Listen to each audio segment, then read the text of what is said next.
성도의 제일 되는 사명, 이런 제목입니다.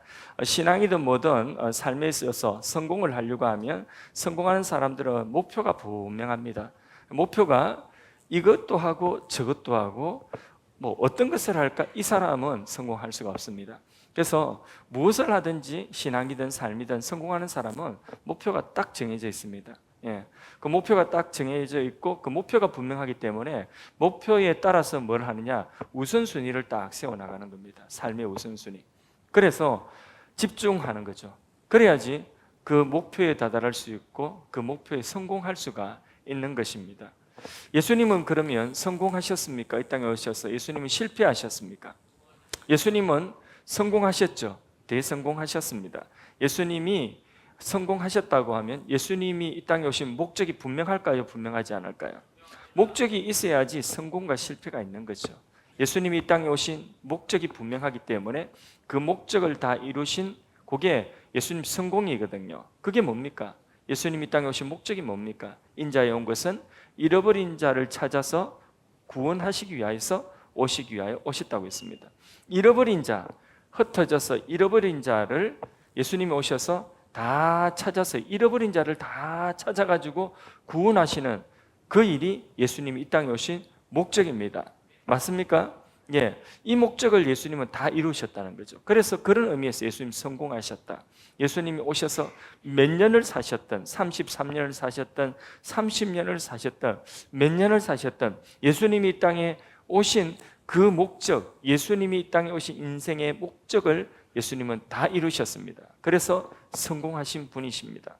그런데 예수님이 오셔서 목적을 이루시는데 나는 선한 목자라.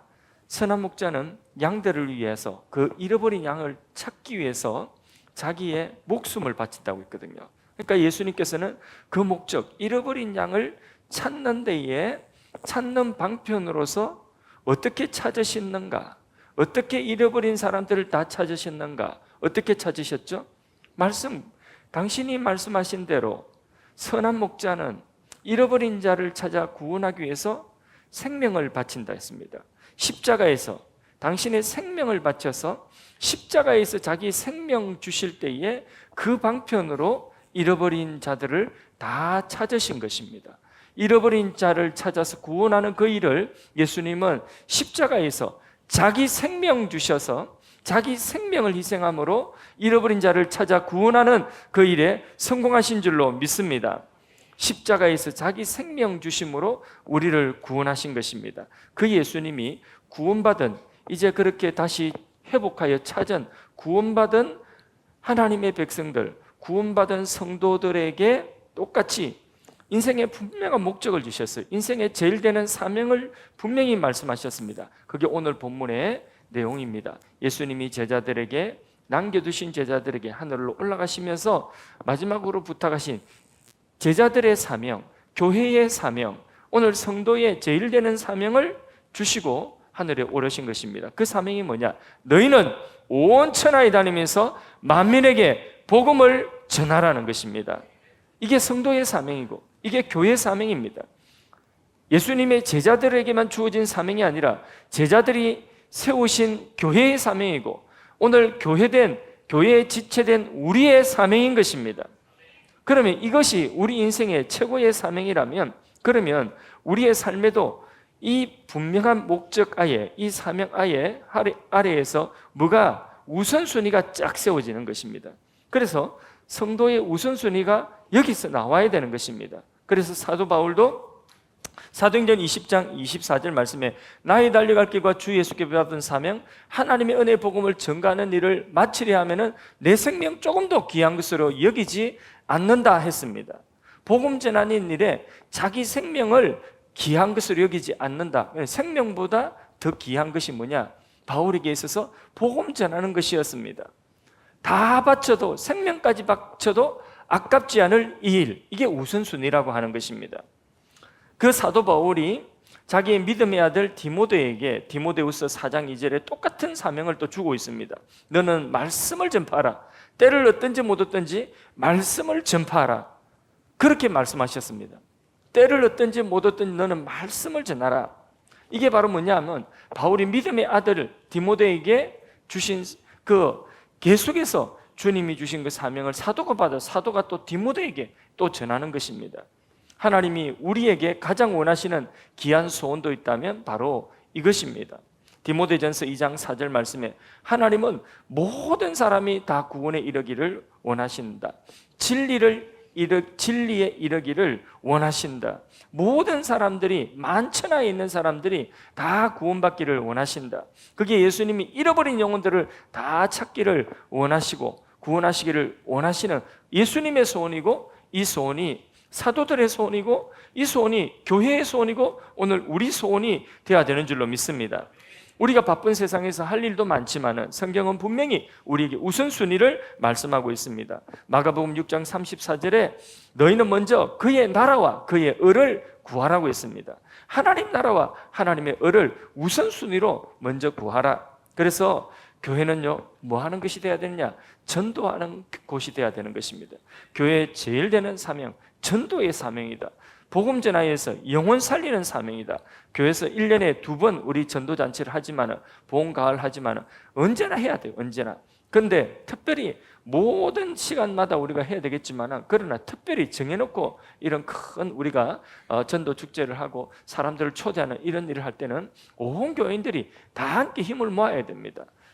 그래서 이런 특별한 행사를 하지 않으면 우리가 또 잊어먹거든요. 우리 사명, 우리 교회 본분이 뭔지 잊어먹거든요. 그러니까 모든 교인들이 다시 모두가 힘을 모아서 한마음 한뜻으로 이 전도하는 일에 또 힘을 쏟는 이런 특별한 상반기 한 번, 하반기 한 번의 이 기회에 우리 모두가 동참하는 것이, 그의 나라와 그를 먼저 구하는 것이 그게 성도의 본분인 줄로 믿습니다. 전도는 예수님의 명령입니다. 예수님은 우리의 왕이십니다. 왕이 내리는 명령을 뭐라고 합니까? 옛날에 왕이 내리는 명령을 뭐라고 하죠? 어명이요 이래. 어명. 예, 왕이 내리는 명령을 어명이라고 했습니다. 어명이요 하고 딱 주는데 보니까 이게 사약이에요. 어명이요 하고 주는데 보니까 사약. 그럼 옛날에 왕들이 사약을 딱 내렸습니다. 사약을 내리면 그 이 사약을 받아 어떻게 해야 됩니까? 그거 안 마시면, 왕의 명령이기 때문에 사약이라도, 이 약사발이라도 받아서 마셔야 돼요. 그러니까 이 약사발을 안 마시고 이 약사발을 가지고 약의 성분은 무엇인지, 이 약을 먹으면 언제부터 아파오는지, 그리고 이 약을 먹으면 언제부터 아파하고 얼마 만에 죽는지, 그런 걸 물어볼 수 있어요, 없어요? 그런 거 물어보면 안 돼요. 그냥 마셔야 돼요. 아무 이유도 없이 마셔야 됩니다. 그게 바로 뭐냐? 어명이라는 거죠. 그런데 예수님께서 명령하신 명령을 죽으라는 명령입니까? 살아라는 명령입니까? 니도 살고 또 살리라는 명령이에요. 이게 약삽을 주는 뭐라 합니까? 어명, 사약 주는 게 아니라니까요. 예수님의 명령, 예수님께서 주신 이 명령은요, 절대 순종하는 명령인데, 이 절대 순종에 대한 명령은 살리는 명령입니다.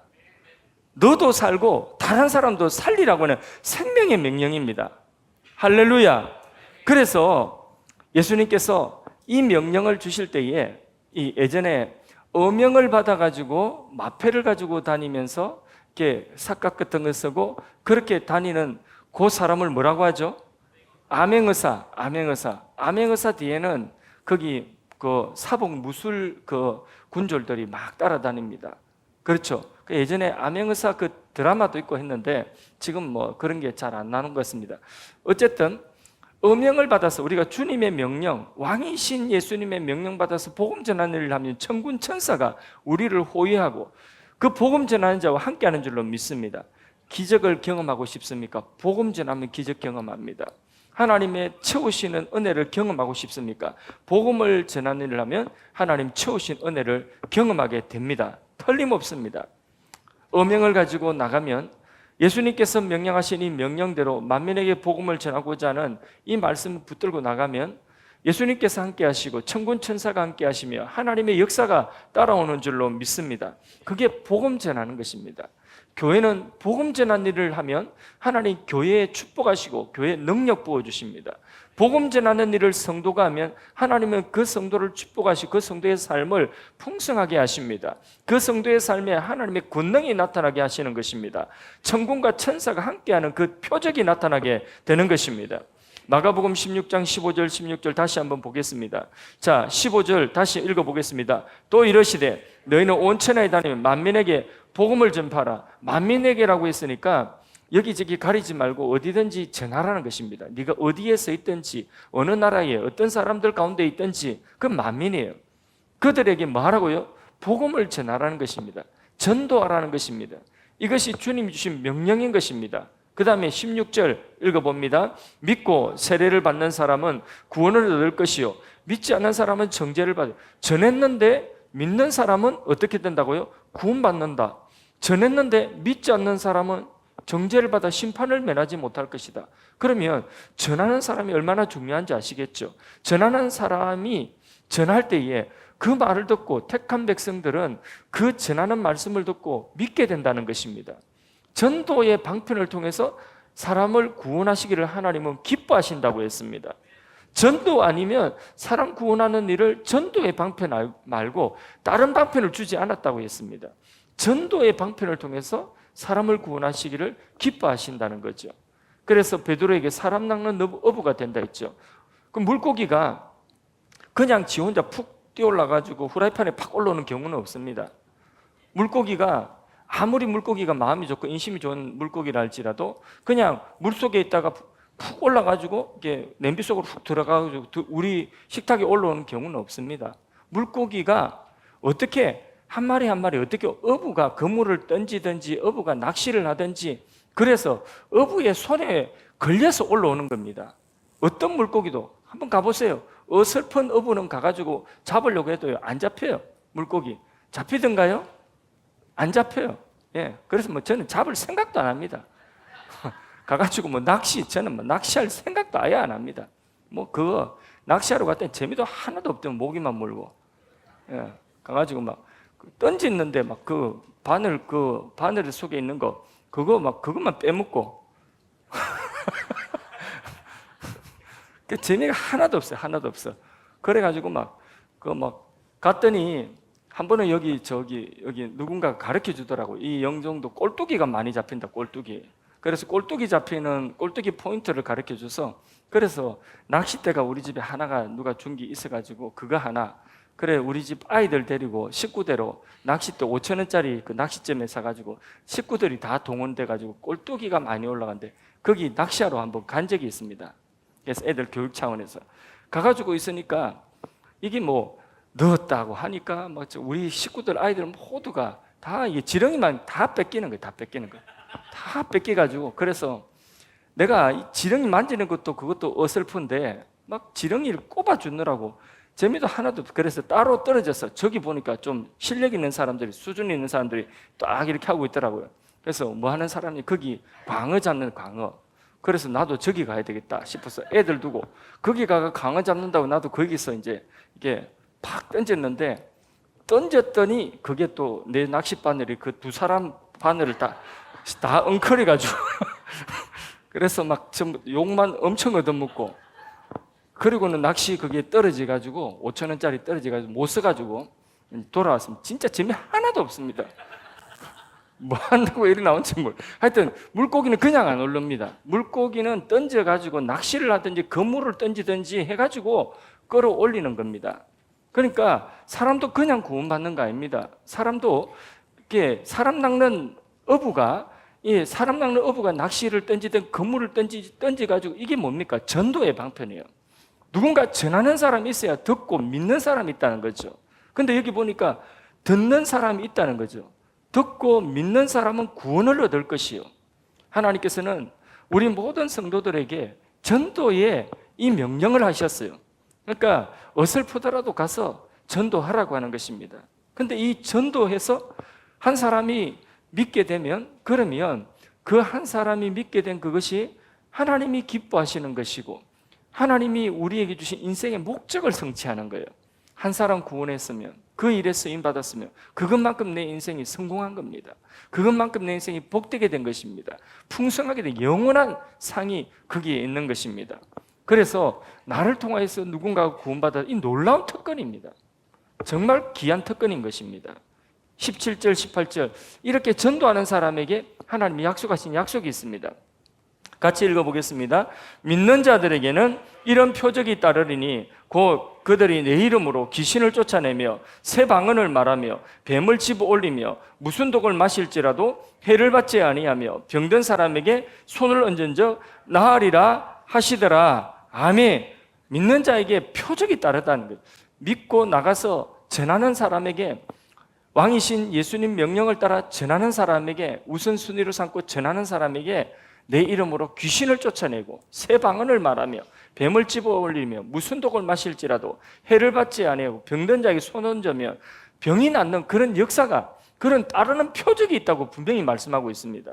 교회사에 지금까지 복음 전하는 교회에 이런 표적들이 따라온 줄로 믿습니다. 성경에도 보면 사도행전 28장에 보면 바울이 로마로 호송되는 가운데서 풍랑을 만나가지고 멜리데 섬이라고 하는 곳에, 그 멜리다라고 하는 섬에 표류했습니다. 그 섬에 겨우 살았어요. 배는 파선하고. 그래서 섬에 올라가가지고 보니까 그 섬 사람들이 착한 사람들이에요. 그 사람들이 이 표류된 사람들, 이 사람들을 위해서 불을 떼주고 먹을 것을 주는 거죠.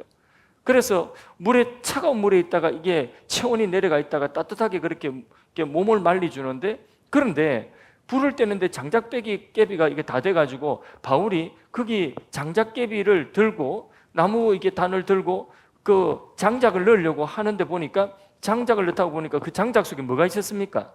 그 멜리데 섬에 있는 아주 그 세계에서 제일 강한 맹독을 가진 독사가 있는 것입니다. 그 독사에게 물렸어요. 독사가 물고 드릉드릉 있는 거예요. 그러니까 뚝 떼가지고 불 속에 넣었습니다. 그러면 이제 그 다음 어떤 일이 일어나야 됩니까? 그 섬의 사람들은 알아요. 그 뱀에 물리면 곧 몸이 붓고 곧 죽는다는 것을 압니다. 그런데 바울이 죽었어요? 안 죽었어요? 안 죽었어요. 멀쩡했습니다. 안 죽으니까 오히려 이제는 신이 내려왔다고. 신이 왔다고. 그러니까 그것만큼 그 뱀에 물리면 반드시 죽는데, 그런데 이렇게 물고 있는데도 안 죽었단 말입니다. 무슨 독을 마실지라도 해를 받지 않으리라. 복음 전하는 자에게 이 말씀이 바울에게 성취되고 있는 것입니다. 추장 아버지가 그 일 이후에 열병이 났는데, 멜리데 섬에 추장 아버지가 열병이 팍 나가지고 죽을 그 사람에게 바울이 가가 사경을 헤매는데 기도해 주죠. 손을 얹은 적 나음을 얻으니라. 열병이 떠나가고 추장 아버지가 고침받는 것입니다. 난리가 났습니다. 섬에서. 이런 전도할 때에 복음을 전하는 자에게, 믿는 자에게 이런 표적이 나타난다는 것입니다. 그래서요, 왕의 능력과 왕의 권세가 전도하는 자에게는 나타나는, 예수의 능력과 예수의 권세가 나타나는 것입니다. 예수님께서 갈릴리 땅에 다니시면서 병든 자를 취하시고 귀신을 내어 쫓으시고, 이런 역사가 복음 전하는 교회의 역사 속에 끊임없이 계속해서 일어났습니다. 우리 교회도 그런 역사들이 지금까지 계속해서 종종 있어 왔고, 그리고 이전의 교회사에 이런 역사들이 계속해서 있어 왔습니다.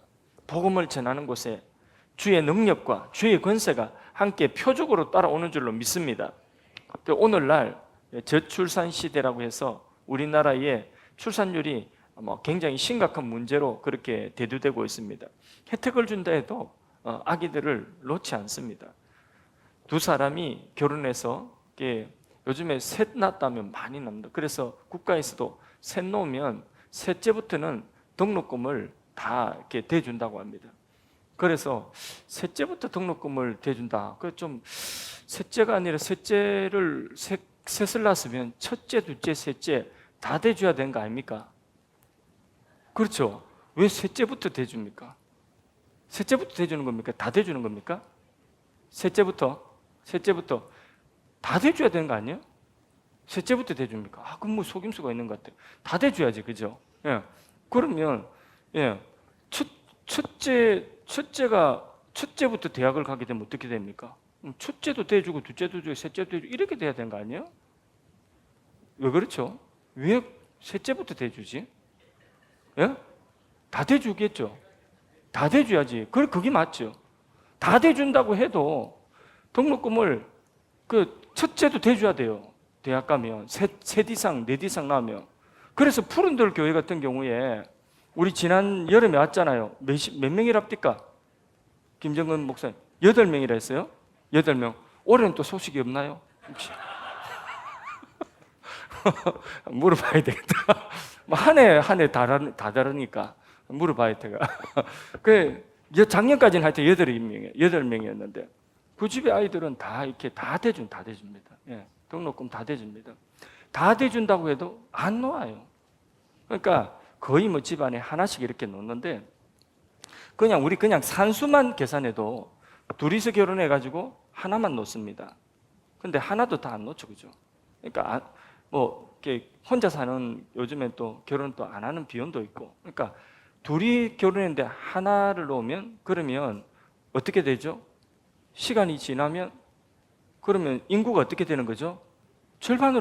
딱 절반으로 감소됩니다. 근데 지금 그것도 안 되거든요. 하나도 안 돼요. 0. 몇 명이에요. 그러니까 이게 몇십 년 지나가면, 그러니까 그 사회학자들이 계산한 바로는 우리나라가 2030 몇 년이니까 40 몇 년 인구 완전 절벽이라는 거죠. 그러면 생산할 수 있는 그 생산 인구가 다 줄어들어요. 또 고령화 시대고 하니까 국가의 국력이 확 떨어지는 거죠. 그러니까 나라의 출산을 막 장려하는 이유가 있습니다. 교회도 마찬가지입니다. 교회도요, 뭐 아무리 큰 예배당 짓고요, 아무리 많은 사역을 지금 하고 해도 그래도 교회도 자꾸 영적으로 생산하지 않으면, 그러면 생명이 계속 새 생명이 들어오지 않으면 교회도 금방 쇠퇴해집니다. 유럽 교회가 그랬어요. 유럽 교회가 예배당 건물도 좋고 완전히 뭐 멋지거든요. 그런데 유럽 교회가 다 어떻게 됐냐? 지금 뭐 큰 교회, 예전에 뭐 부흥운동이 일어났던 이런 교회들도요, 거기에 뭐 스펄전 목사님 교회 있던 이런 교회들도 지금은 다 이렇게 문을 닫는 그런 형편이에요. 그래서 큰 예배당에 70, 80, 그 어르신들 몇 사람 주일날 10 몇 사람, 20 몇 사람 고래 예배 드리는 데가 많답니다. 그러니까 교회 생명력이 계속해서 이어지지 않으면, 그러면 이거 뭐 어떻게 할 수가 없습니다. 그러니까 교회도 뭐니 해도 사람이 많이 모여야 돼요. 구원받는 사람들이 자꾸 늘어나야 됩니다. 주일 학생들도 계속 늘어나야 되고, 그래서 뭐 아기도 계속 낳아야 되고, 또 뭐 아기 놓은 집에는 다 우리 교회 와야 되고, 그리고 뭐 전도해가지고 새 생명이 자꾸 와야 됩니다.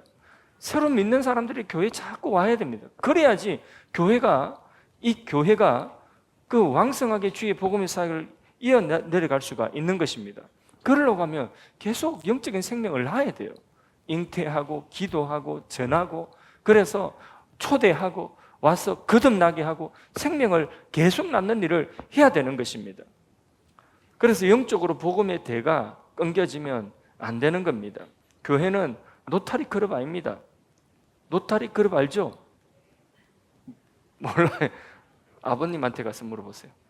교회는 노타리 클럽 아니고, 교회는 유람선이 아니에요. 교회는 사람 낳는 어부의 선이고 전투하는 전투함인 것입니다. 생명 살리는 구원선인 것입니다. 교회는 그냥 뭐 놀자 그런 곳이 아닌 것입니다. 교회는요, 전도해야 됩니다. 전도하려고 하면 마귀가 싫어하고 영적 전쟁이 일어나는 것입니다. 성도는 사람 낚는 어부입니다. 복음 전하는 전도자인 것입니다. 성도의 또 다른 이름은 전도자예요. 우리가 전하든지 전하지 않든지 전도자예요. 우리가 성도라고 하는 이름만 가지고 있으면, 그러면 그 성도라고 하는 이름을 보고 어떤 사람들은요 궁금해요. 아, 나도 교회 한번 가볼까? 저 사람처럼 교회 한번 다녀볼까? 이런 마음이 들게 하는 것도 간접 전도예요. 그런 경우도 얼마든지 있겠죠. 그래서 제 아는 그 학교 다닐 때에 한 번씩 내가 그 이야기 하는데, 학교 다닐 때에 자기 학교에 반장이 있는데 잘생기고 기타 잘 치고 또 착하고 사교성 좋고, 그러니까 친구 인기 좋고 말도 잘하고 언변이 좋고, 근데 이 친구하고 반장 친구하고 친구가 절친이 되고 싶고 친구가 되고 싶은 친구가 있는데, 근데 뭐 친구가 되고 싶어도 그래도 뭐 될 길이 없는 거죠. 가만히 보니까 이 반장 친구가 교회를 다니는 거죠. 교회 다니까 기타도 잘 치고 또 뭐 재밌고 또 유쾌하고 성격도 좋고 사람 관계도 좋고, 교회 다니니까 딱 말하면 교회 오빠죠. 그러니까 딱 그 교회 인기도 좋고, 그러니까 저 친구하고 내가 친하려고 하면 교회 가야 되겠다. 교회 가야 되겠다. 이런 생각이 드는 거죠. 그래서 자기 좀 어떻게 전도 한번 받아보려고 친구 앞에 계속 얼쩡거리는데 친구가 다른 친구 보고 하는 건 다 교회 가자고 하는 자기한테는 교회 가자는 전도를 안 하더라는 거예요. 그래서 전도를 안 해가지고 또 다음날 또 가가지고 하도 답답해가 자기가 먼저 말을 붙였다는 겁니까? 네 교회 다닌다며. 그러면 그 친구가 니도 갈래? 이래야 되잖아요. 그걸 대답을 기대하고 니 교회 다닌다며 이랬는데 그 반장 친구가 하고 가더라는 거죠. 그래서 너무 상심해가지고 다음 날은 조금 더 적극적으로 교회 가면 좋나? 이래 물어봤다. 교회 가면 좋나? 요까지 준비된 친구죠. 그죠? 좋나? 그러니까 이 친구가 좋다. 나도 갈까? 지가 이제 또 그죠? 나도 갈까? 이랬다는 거예요.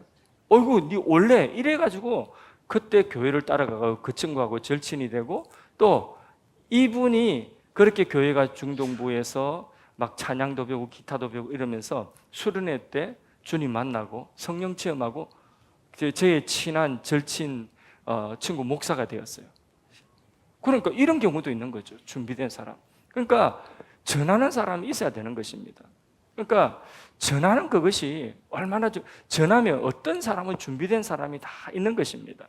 영적으로 하나님께서 우리에게 이 딴 것보다도 복음을 전하는 전도하는 이 사명을 우리에게 주셨어요. 그래서 그 친구도 그 반장 친구가 성격이 반듯하고 밝고 사교성이 좋고 공부도 잘하고 말도 잘하고 이러니까 굉장히 멋지게 보이는 거죠.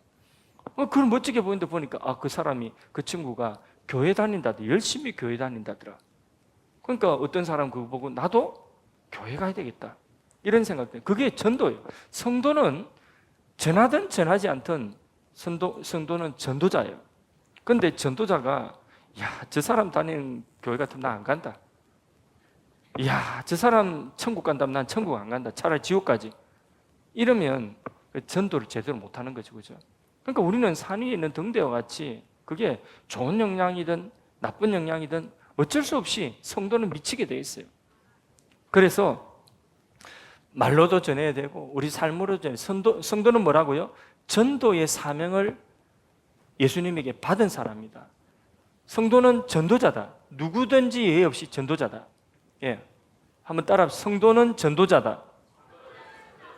예외는 없다. 자고 있어도 예외는 없어요.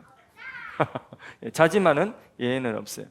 그러니까 이 교회가 이 세상을 향하여 줄 수 있는 가장 소중한 것은 뭘까요? 전도예요, 전도. 교회가 세상을 향하여 줄 수 있는 가장 소중한 것은 전도예요. 우리가 뭐 이게 과일도 나누고 뭐 또 이렇게 뭐 떡도 나누고 또 뭐 택시데이 한다고 기사님들이 뭐 나누고 하는데 이런 것들이 사실상 간접적인 전도도 되겠지만은 그러나 그거는 아무리 받아도 그거 받고 그걸로 끝나면 사실 뭐 큰 의미는 없습니다. 제가 저희 집에서 집안일을 참 많이 해주는 편입니다. 많이 해줄 때 집안일 해주고 나면 굉장히 좋아합니다. 좋아하는데 그 집안일 설거지 착 하고 또 쓰레기 싹 비우고 깨끗하게 하고 나면 그러면 집안이 개운하죠. 어머 고마워 하고 좋아합니다. 그래도 아이고 저녁 하기 힘든데 나가서 내가 맛있는 거 사줄게. 나가서 먹자. 뭐 먹고 싶어요? 나가서 맛있는 거 내가 사줄게 해가지고 데려가서 저녁도 맛있는 거 사줍니다.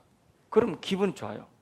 아주 좋습니다. 그럼 또 제가 이제 집에 돌아오면서 차 안에서 뭘 하나 딱 끄집어내가지고 짜 해가지고 선물을 딱 줍니다. 선물 받으니까 기분 되게 좋습니다. 그죠?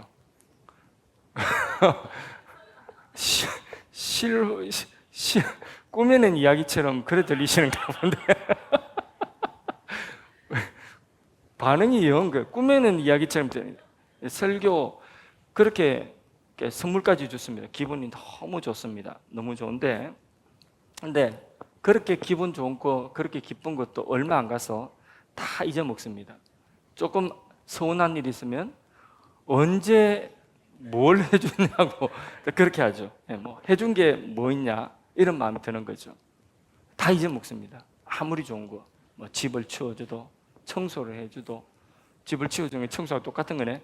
쓰레기를 배워줘도, 예, 설거지를 해줘도, 뭐 선물을 밥을 사도, 그래도 그거는 그 좋은 것들은 그때 지나가면 또 다 잊어먹습니다. 섭섭한 일 생기고 또 다른 일 생기면 잘해줬던 거는 다 잊어먹습니다. 예. 우리가 다른 사람에게 주는 것도요, 교회가 다른 사람들에게 뭐 지역 사이에 뭐 이것도 하고 저것도 하고, 그 당시에는 좋지만 그 다 잊어먹습니다. 그러나 복음을 주면, 예수 그리스도의 복음을 주면 영원한 선물을 주는 것입니다. 영원히 값진 것을 주고 영원히 잊혀지지 않는 선물이 복음의 선물입니다. 여러분, 우리가 하나님 앞에 설 때에 무엇하다가 왔냐 하면, 우리가 남긴 것이 무엇인가 할 때에 전도하여서 우리를 통하여서 또 다른 사람들이, 내가 녹아지고 내가 소금되어서 또 다른 사람들이 주님 앞으로 돌아온 사람이 있다면, 내 뒤를 따라서, 내가 길이 되어서 내 뒤를 따라서 아이들이 따라오고 학생들이 따라오고 젊은이들이 따라오고 초신자들이 따라오고, 내가 가는 그 길을 따라서 많은 사람들이 옳은 길로 인도받아서 천국에 들어왔다고 한다면, 다니엘서 12장 4절인가 말씀처럼 많은 사람을 옳은 대로 인도한다는 해와 같이 별과 같이 영원토록 비치리라. 맞습니까? 많은 사람을 옳은 대로 인도한 자는 영원토록 비친다고 했습니다. 그것이 영원히 남는 것입니다. 그러니까 천국에서 우리가 큰 자가 누구냐? 많이 섬기는 자다. 어떻게 섬겨야 되는 것이냐? 우리가 녹아지고 소금되어져서 많이 섬겨서, 그렇게 희생하고 섬김으로 무엇을 남겨야 되겠습니까? 많이 섬겨서 많은 사람을 천국 백성 되게 했다면, 많은 사람을 천국의 백성으로 믿음이 자라가겠다면, 그러면 욕심 버린 만큼, 내 시간 녹은 것만큼, 내 눈물 녹은 것만큼, 내 재물 녹은 것만큼 냉수한 그릇 쓰고도 상 잃지 않는다는데, 녹여지고 녹여진 것만큼 영원한 나의 상급이 되는 줄로 믿습니다. 그래서 성도의 제일 되는 우선순위 사명은 뭐라고요? 전도다. 이 일을 위해서 우리가 녹여진 것만큼, 그것만큼 영원한 우리의 상이 된다. 믿으시기를 바랍니다.